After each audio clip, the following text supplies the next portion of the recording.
ಸ್ನೇಹಿತರೆ, ಎಲ್ರಿಗೂ ಹೃದಯಪೂರ್ವಕ ಸ್ವಾಗತ ಕೋರ್ತಾ ಇವತ್ತಿನ ಈ ಒಂದು ವಿಡಿಯೋನ ಶುರು ಮಾಡ್ತಾ ಇದ್ದೀನಿ.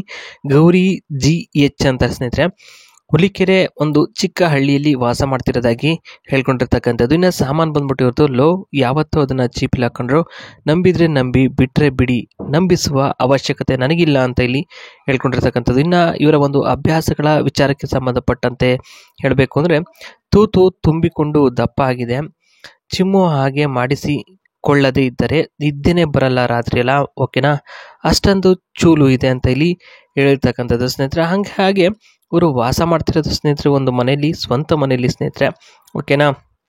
ಆ ಮನೆ ಬಗ್ಗೆನೂ ನಾನು ಹೇಳ್ತೀನಿ ನೋಡಿ. ಅದಕ್ಕಿಂತ ಮುಂಚೆ ಇಲ್ಲಿ ಕೊಡುವ ವಿಚಾರ ಏನಪ್ಪ ಅಂತಂದರೆ, ಇಲ್ಲಿ ನೋಡಿ, ಮೊದಲನೇದು ಗೂಟ ಕೊಟ್ಟರೆ ಖಂಡಿತ ತುಂಬಿಕೊಂಡಿರುವ 2 ತೂತನ್ನು ಕೊಡ್ತೀನಿ.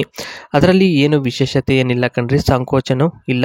ಯಾಕೆಂದರೆ ಸಂಕೋಚದ ಸ್ವಭಾವ ಪಡ್ಕೊಂಡ್ರೆ ಒಂದು ಕೆಲಸವನ್ನು ಮಾಡೋಕ್ಕಾಗಲ್ಲ ಅಂತೇಳಿ ಅಷ್ಟೇ. ವಟ ಅಂತ ಮಾತನಾಡುವ ಸ್ವಭಾವನೂ ಇಲ್ಲ.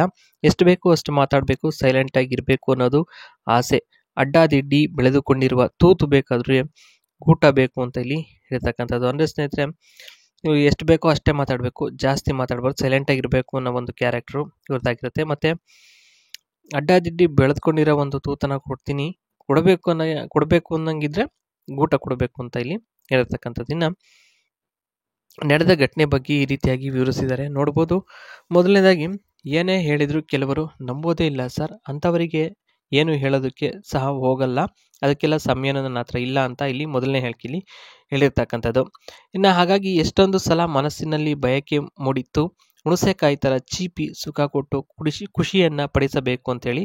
ಆದರೆ ಗಂಡನಿಗೆ ಜಾಸ್ತಿನೇ ಸಂಕೋಚದ ಸ್ವಭಾವ ಇತ್ತು. ಆ ಒಂದು ಕಾರಣಕ್ಕೋಸ್ಕರ ಅವರು ಕೊಡಲೇ ಇಲ್ಲ, ಬೇಡ ನಾಳೆ ಕೊಡ್ತೀನಿ, ನಾಡಿದ್ದು ಕೊಡ್ತೀನಿ ಅಂತ ಮುಂದೂಡಿದರು ಅಂತ ಇಲ್ಲಿ ಹೇಳಿರ್ತಕ್ಕಂಥದ್ದು. ಇದಿಷ್ಟು ನಡೆದ ಘಟನೆ ಬಗ್ಗೆ ವಿವರಿಸಿರೋದು.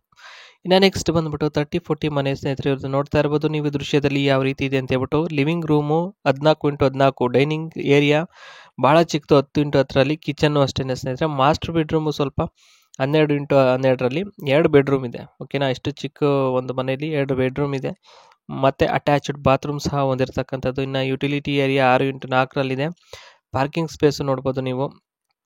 ಆಮೇಲೆ ಫ್ರಂಟ್ ಏರಿಯಾ ಇದೆಲ್ಲ ಸ್ನೇಹಿತರೆ ಒಂದೇನೋ ಒಂದು ಕಾರ್ ನುಗ್ಗಿಸ್ಬೋದು ನೋಡಿ, ಅಷ್ಟು ಒಂದು ಚಿಕ್ಕ ಒಂದು ಜಾಗ ಅಂತ ಹೇಳ್ಬೋದು ಅಷ್ಟೇ. ಇದಿಷ್ಟೇ ಸ್ಪೇಸ್ ಇರೋದು. ನಮ್ಮ ಮುಂಭಾಗ ರೋಡ್ ಬರುತ್ತೆ, ಓಕೆ.